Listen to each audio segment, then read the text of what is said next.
Mind active হচ্ছে 5%, subconscious mind হচ্ছে 95% active.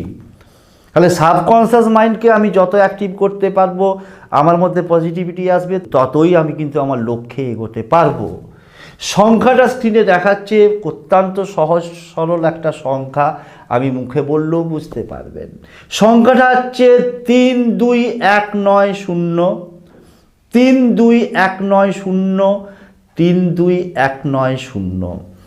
এই সংখ্যাটাকে প্রতিনিয়ত জপ করতে থাকুন এবং প্রতিনিয়ত জপ করার সঙ্গে সঙ্গে যদি আপনি একমাত্র হলুদ কালারের কালির স্কেচ পেন দিয়ে আপনি আপনার বাম হাতের কুনুয়ের থেকে আরম্ভ করে এইখান পর্যন্ত এই রকম যে কোনো একটা জায়গায়